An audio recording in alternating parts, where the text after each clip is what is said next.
Good afternoon. I'm Brian Reagan. This is Tyler Kelly. Welcome to our midday meditation on the Chronicles. Today we're in 1 Chronicles 20, verses 1 through 3. Tyler? It happened in the spring of the year, at the times kings go out to battle, that Joab led the armed forces and ravaged the country of the people of Ammon, and came and besieged Rabbah. But David stayed at Jerusalem, and Joab defeated Rabbah and overthrew it.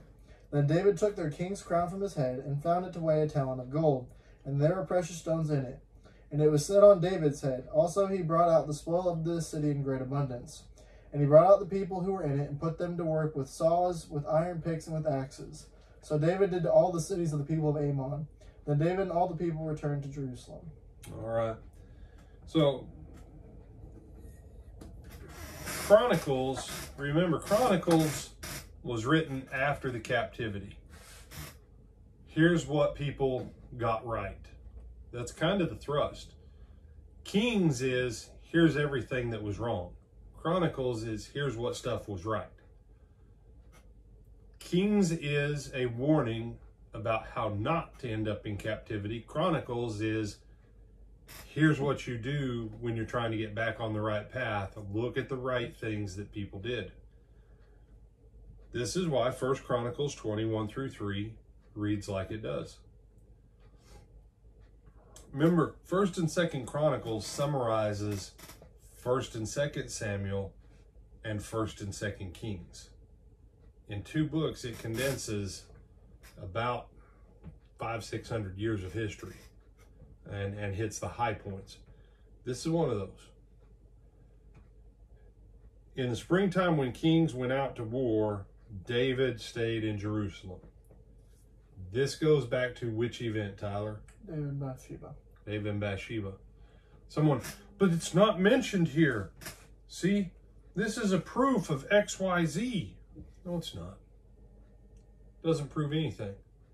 Here's what David got right. David had a commander. His name was Joab. Joab's at war for nearly a year. And Joab sends a message back to David and says, look, man, you better get your head on straight. You need to get out of Jerusalem. You need to get down here with your army, because I'm in my siege of this city of Rabbah. We're getting close to when I'm ready to take the city. And David, if you don't get yourself down here and act like a king and get your head on straight, I'm going to take the city, and all the glory is going to go to me, and none of it's going to go to you, and you're going to look like a weak and impotent king. So, what? I didn't know that. I know, because most of your preachers don't teach the truth about Joab. They don't teach the truth about David. All right? Joab cared more about David's well-being as a king than David did a lot of the time.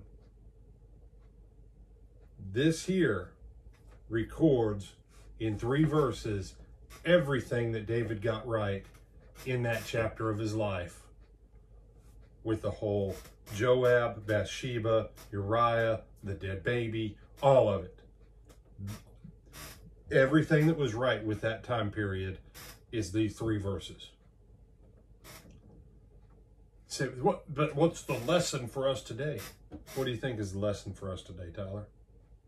Do what you're supposed to do when you're supposed to do it. David should have gone to war with Joab. He should have led his army.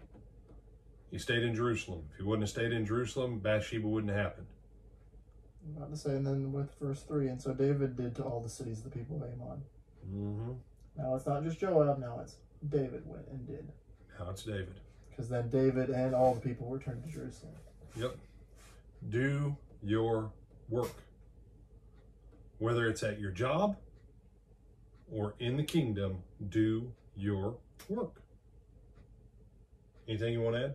No, sir, that was it. All right, invite him back for tonight. We hope to see you this evening at 8 o'clock for our Twilight Talks on Romans. 8 o'clock.